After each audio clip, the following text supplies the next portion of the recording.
Assalamualaikum warahmatullahi wabarakatuh. Kembali pada podcast kuliah manajemen mata kuliah perilaku konsumen, dan kali ini pertemuan ketiga kita akan membahas mengenai kepribadian. Tentunya di sini kita membahasnya bukan secara psikologis ya, tapi nanti kita akan masukkan sisi kepribadian pada pemasaran. Capaian pembelajaran kali ini pada pertemuan ketiga ada 4. Yang pertama, apa sih kepribadian itu? Yang kedua, kita sedikit mengetahui tentang teori kepribadian yang sering digunakan. Kemudian kita mengetahui contoh penerapan kepribadian dalam pemasaran. Ini poin yang penting karena kita kuliah di STI Surakarta, khususnya di program studi S1 manajemen, tentunya outputnya akan menjadi marketer baik secara digital maupun non digital. Nah, oleh karena itu kita harus mengetahui penerapan kepribadian dalam pemasaran, khususnya dalam perilaku konsumen untuk membeli atau tidak membeli.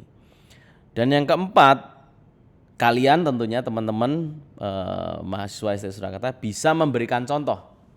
Jadi tidak hanya saya yang memberikan contoh, tetapi dengan kalian bisa memberikan contoh khususnya penerapan kepribadian dalam pemasaran, berarti kalian juga sudah menambah pengetahuan dan berpraktek dalam pemasaran. Oke, yang pertama kita akan bahas yaitu apa sih kepribadian itu? Ya. Kepribadian secara singkat di sini bisa kita sebut sebagai sifat dasar. Sifat dasar yang mendasari untuk apa? Untuk bertindak, membeli atau tidak membeli suatu produk atau jasa. Misalkan kita memiliki sifat dominate, mendominasi. Kemudian kita memiliki sifat menyukai ketenangan, ya. Kemudian kita juga ada beberapa orang yang memiliki kepribadian, sesuatu yang mendasari dia dalam berperilaku itu menyukai kesempurnaan, ya kan? Dan ada juga yang orang yang selalu happy, di bawah happy aja deh gitu biasa. Di dalam suatu kelas misalkan pasti kalian akan tahu, oh si A itu orangnya bagaimana, si B bagaimana, kalian pun akan dinilai di teman-teman dalam satu kelas misalkan. Nah, ternyata sifat dasar ini bisa mempengaruhi kita untuk membeli suatu produk atau jasa.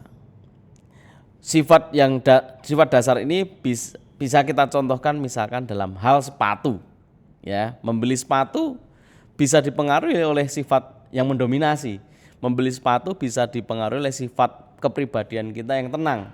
Membeli sepatu juga bisa dipengaruhi oleh kepribadian kita yang happy, ceria. Contohnya seperti apa? Sebelumnya kita akan masuk ke tipe-tipe kepribadian dulu sebelum kita aplikasikan dalam contoh. Ya.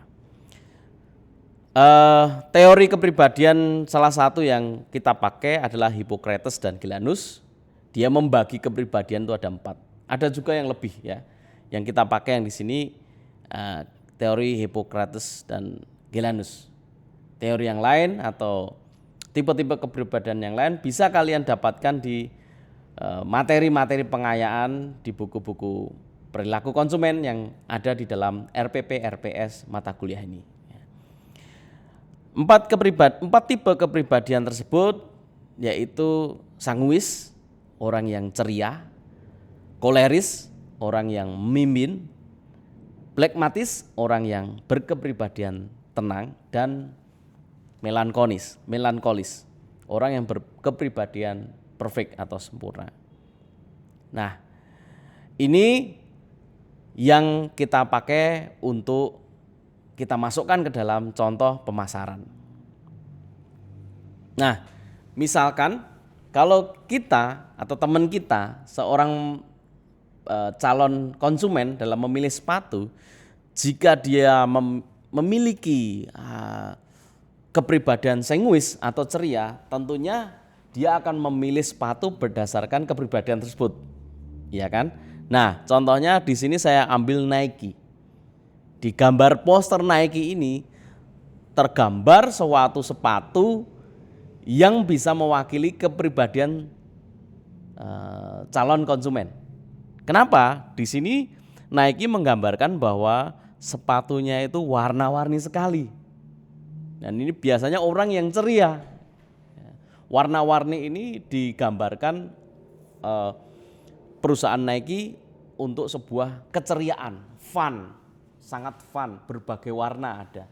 Dan kita tahu sepatu Nike ini memang lebih menonjol pada permainan warna, bahkan dia tidak ragu, tidak takut untuk mengambil warna-warna seperti hijau stabilo gitu kan, orange yang menyala gitu. Nah, ini ketika konsumen itu memiliki kepribadian sanguis, ceria, merek ini dengan merek Nike, sepatu Nike dengan posternya yang beraneka warna ini bisa mempengaruhi orang untuk membeli suatu produk sepatu.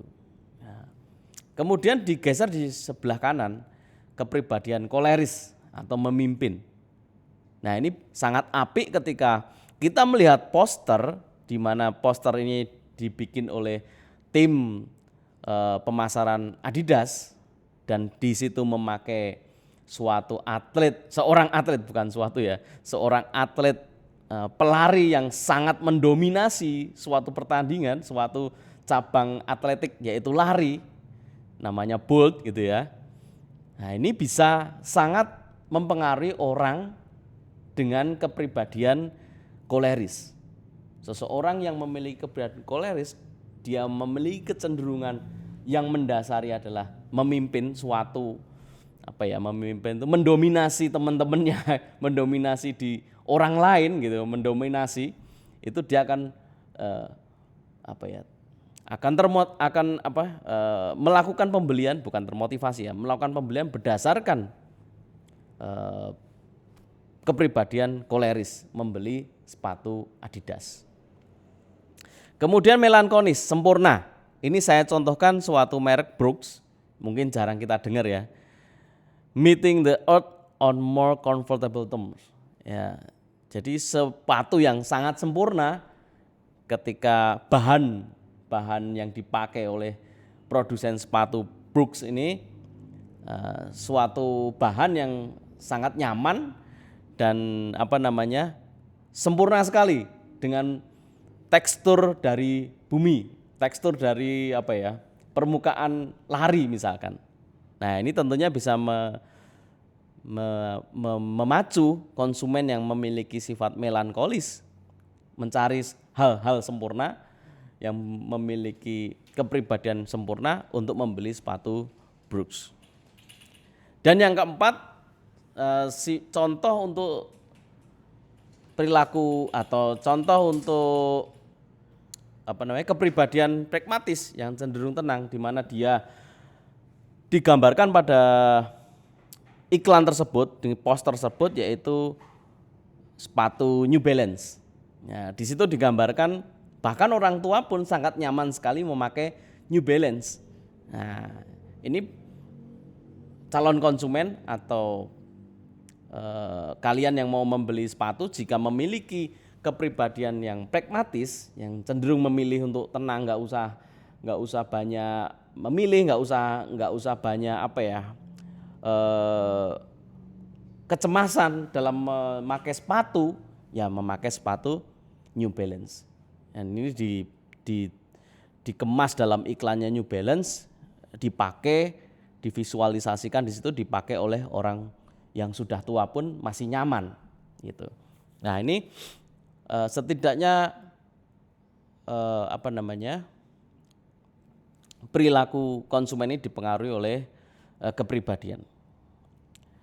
Nah, sekarang berilah contoh untuk kepribadian yang bisa kalian ambil jika kalian mau membeli HP lagi ya.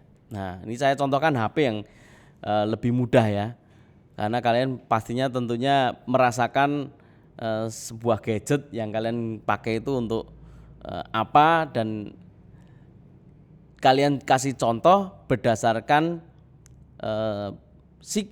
perilaku yang ada di kalian. Misalkan kalian seorang sanguis, yang orang yang sangat bersemangat dalam hidup, menikmati hidup, mudah menerima pendapat orang lain, menyukai hal-hal yang membuat bahagia, dan sebagainya, ya, orang sanguin.